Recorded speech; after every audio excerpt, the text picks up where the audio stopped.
بعد فأعوذ بالله من الشيطان الرجيم بسم الله الرحمن الرحيم وإذا سألتموهن متاعا فاسألوهن من وراء حجاب ذلكم أطهر لقلوبكم وقلوبهم سبحان ربك رب العزة عما يصفون وسلام على المرسلين والحمد لله رب العالمين.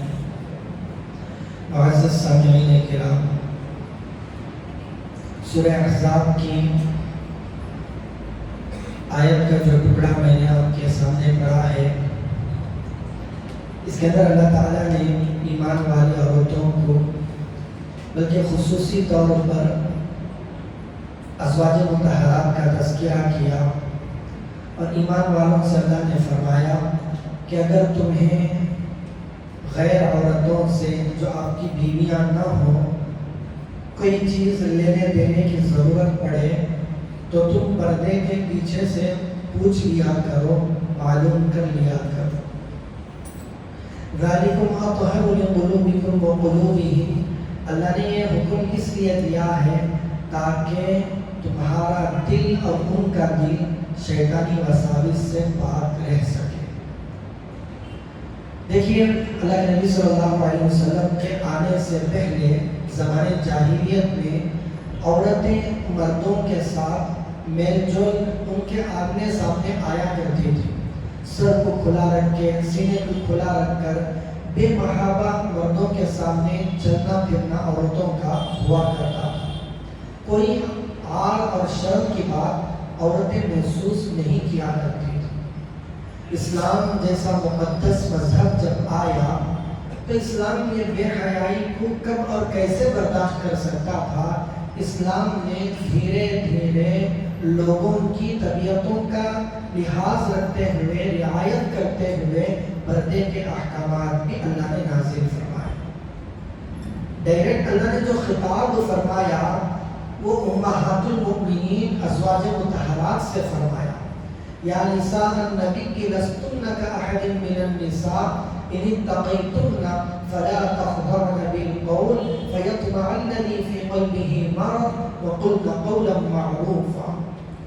اے نبی کی بیویوں، ازواج مطہرات سے اللہ خطاب کر رہے ہیں، ان اتقیتن، اگر تم تقوی اختیار کرنا چاہتی ہو، اگر تم چاہتی ہو کہ ہم متقیہ بن جائیں، تو اللہ نے کہا فلا تخضعن بالقول، اگر نامحرم مرد سے بات کرنے کی ضرورت پیش آئے تو اپنی بات میں لچک نہیں ہونی چاہیے. ایسا نہیں کہ میں اپنی زبان سے الفاظ نکالوں، سامنے والے کے دل میں ہوس پیدا ہو جائے.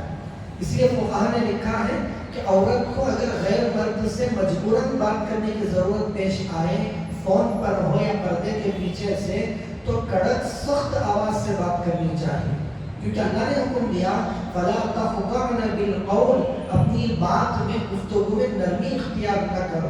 کیوں؟ فیطمع الذی فی قلبہ مرض، کہیں ایسا نہ ہو کہ جس کے دل میں کوئی بیماری ہو، جس کے دل میں کچھ نہ کچھ بھرا ہوا ہو، اس آدمی کے دل میں ہوس پیدا ہو جائے. یہ کس خاندان کی یا کس نبی کی بیویوں سے، کون عورتوں سے اللہ تعالیٰ یہ حکم دے رہے ہیں؟ یہ ازواج مطہرات ہیں جو امت کی مائیں ہیں، جن کے نفوس طاہرہ ہیں، پاک ہیں. ان سے پاک عورت دنیا کے اندر کوئی نہیں ہو سکتی. اور کن مردوں کے لیے یہ احکامات نازل ہو رہے ہیں؟ ان مردوں کے لیے جو کائنات کے اندر سب سے زیادہ مقدس اور پاک باز ہستی یعنی صحابہ کے لیے ہے. یعنی صحابہ کے سامنے بھی تم لوگ اپنی گفتگو کو نرم نہ کیا کرو. اب آگے کا حکم سنیے. عورتیں جو ہوا کرتی تھیں بالکل آرام سے بغیر پردے کے اپنی زینت کا اظہار کر کے اس زمانے کی عورتیں پھرا کرتی تھیں، تو اللہ نے یہ جو ازواج مطہرات کو خطاب کیا، اس کا مطلب یہ نہیں کہ ازواج مطہرات کے اندر نعوذ باللہ یہ چیزیں پائی جاتی تھیں. نعوذ باللہ ہرگز نہیں، حاشا وکلا. اللہ نے ازواج مطہرات کے واسطے سے پوری امت کی ماں اور بیٹیوں کو خطاب کیا. کیا حکم دیا؟ وَقَرْنَ فِي بُيُوتِكُنَّ، تم اپنے گھروں میں ٹھہری رہا کرو. ولا تبرجن تبرج الجاہلیت الاولی، پہلی جاہلیت کی طرح اپنے آپ کو بناؤ سنگار کر کے زینت کا اظہار کر کے نہ پھرا کرو۔ اللہ کے نبی صلی اللہ علیہ وسلم کی احادیث سے، قرآن کی آیتوں سے ایک بات معلوم یہ ہوتی ہے کہ عورت کے لیے اصل گھر کے اندر رہنا ہے۔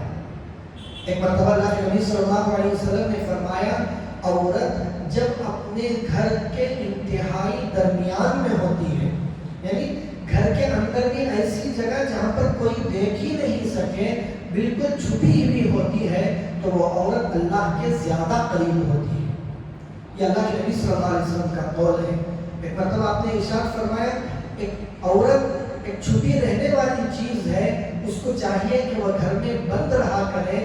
جب وہ عورت بغیر پردے کے باہر نکلتی ہے، استشرفها الشیطان، شیطان اس کے پیچھے پڑتا ہے، گویا کہ اس کی طرف تکتی ہوئی نگاہوں سے دیکھتا ہے، موقع کی تلاش میں رہتا ہے کہ اس کو کس طرح سے برائی کے اندر مبتلا کر دے۔ تو علماء نے لکھا ہے کہ عورت کے لیے اصل یہ ہے کہ عورت گھر کے اندر رہے، چھپی رہے۔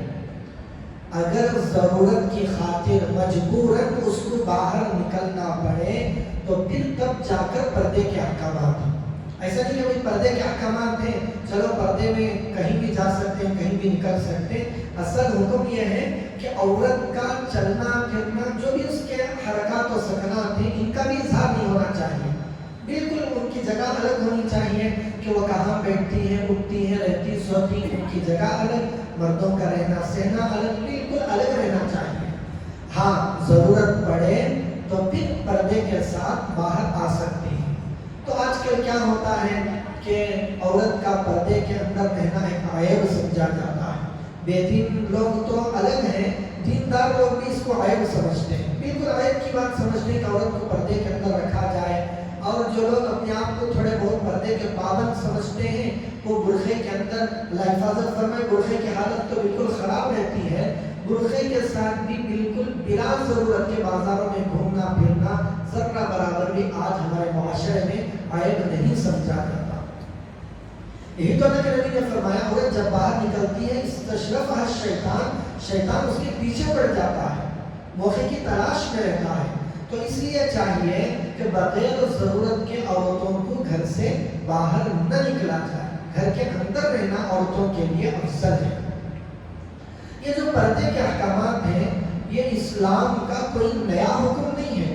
حضرت آدم علیہ السلام سے لے کر آج کے زمانے تک بھی اگر آپ دیکھیں گے تو کوئی بھی صحیح مذہب آپ کو پردے سے دور رکھتا ہوا نظر نہیں آئے گا، کوئی بھی مذہب ہو، چاہے وہ ہمارے ملک میں موجود دیگر مذاہب کے لوگ ہوں، ان کی مذاہب کی کتابوں میں اگر گہرائی سے دیکھا جائے تو معلوم ہوگا کہ ان کے مذہب میں بھی کسی نہ کسی حد تک پردے کے احکامات موجود تھے، اگرچہ اس شکل میں نہ ہو لیکن پردے کے احکامات ضرور موجود تھے۔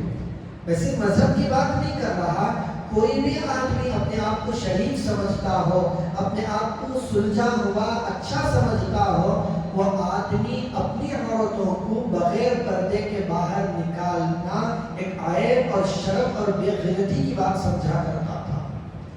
آج جو عورتوں کی آزادی کے نام پر عورتوں سے جو پریڈ کروائے جاتے ہیں، عورتوں کو سڑکوں پر نچوایا جاتا ہے، کبھی تو مردوں کے ساتھ ان کو کام کرنے پر مجبور کیا جاتا ہے، کبھی کبھی ہر جگہ عورت کو لا کر ٹھونس دیا جاتا ہے اور نام دیا جاتا ہے عورت کی آزادی۔ یہ صرف اور صرف یورپی ممالک کی بے حیائی کا نتیجہ ہے۔ یورپی ممالک میں بھی جب تک یہ بے حیائی عام نہیں ہوئی تھی، وہاں پر بھی عورتیں اتنا زیادہ بے پردگی کے ساتھ نہیں رہا کرتی تھی۔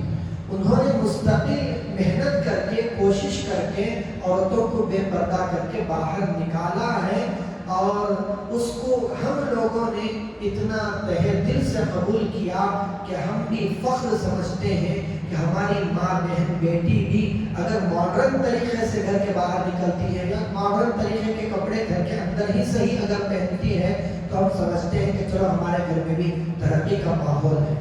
تو اللہ حفاظت فرمائے، یاد رکھیں ترقی اسی کے اندر ہے، اسی راستے پر ہے جس راستے پر چل کر صحابہ نے ترقی حاصل کی ہے۔ اگر میں ترقی کی تلاش صحابہ کے راستے سے ہٹ کر حاصل کرنے کی کوشش کروں گا تو میری آنکھوں کے سامنے تھوڑی بہت ترقیاں تو نظر آ جائیں گی، تھوڑی بہت زیب و زینت رونق ہو سکتا ہے کہ چند دنوں کے لیے، چند وقفے کے لیے نظر آ جائے، لیکن خلاصہ اس کا نتیجہ تباہی اور بربادی کے سوا کچھ بھی نہیں مل سکتا۔ آج دیکھیں جن لوگوں نے، جن قوموں نے اپنی عورتوں کو باہر نکال دیا ہے، وہ خود مجبور ہیں کہ ہم ان عورتوں کو گھروں کے اندر داخل کیسے کریں۔ وہ خود مجبور ہیں، بڑے پریشان ہیں، وہ چاہ کر بھی اندر عورتوں کو نہیں بھیج پا رہے ہیں۔ پورا فیملی سسٹم، پورا گھر کا خاندان کا نظام تباہ و برباد ہوا پڑا ہے۔ کیوں؟ اس لیے کہ اسلام کے بتائے ہوئے ایک نہج کے طریقے کی خلاف ورزی لوگوں نے کی، اس کے خلاف اپنا معاشرہ بنانا چاہا، اللہ سے ان لوگوں نے ٹکر لی، تو پھر اللہ نے اس کا نتیجہ بھی لوگوں کے سامنے دکھا دیا۔ تو اگر ہم ان لوگوں کی طرح برباد معاشرہ اپنا چاہتے ہیں تو پھر کریں ان لوگوں کی پیروی، کون روکتا ہے؟ نہیں۔ اگر ہم اپنے معاشرے کی حفاظت چاہتے ہیں، اپنے گھر کا ماحول، فیملی سسٹم اگر محفوظ چاہتے ہیں تو پھر اسلام کے پردے کے تحت، اسلام کے دامن میں آنا پڑے گا۔ اور گھر کے اندر بھی جن لوگوں سے پردہ کرنے کا اللہ نے، اللہ کے نبی صلی اللہ علیہ وسلم نے حکم دیا، اس کا اہتمام کر کے دیکھیں کہ اللہ تعالیٰ نے ایسی زندگی کے اندر کیسی برکتیں اور کیسے سکون اللہ نے رکھے۔ ہم پردے تو کر لیتے ہیں، برقعے تو پہن لیتے ہیں، لیکن خاندان کے اندر جن لوگوں سے پردہ کرنا ضروری ہے، ان لوگوں کے ساتھ ہمارے گھرانوں میں پردہ نہیں ہو پاتا۔ ان چیزوں کی بھی اہتمام کی ضرورت ہے، یہ بھی اللہ تعالیٰ کے احکامات ہیں۔ اللہ تعالیٰ ہم سب کو ان باتوں پر عمل کی توفیق عطا فرمائے۔ وآخر دعوانا ان الحمد للہ رب العالمین۔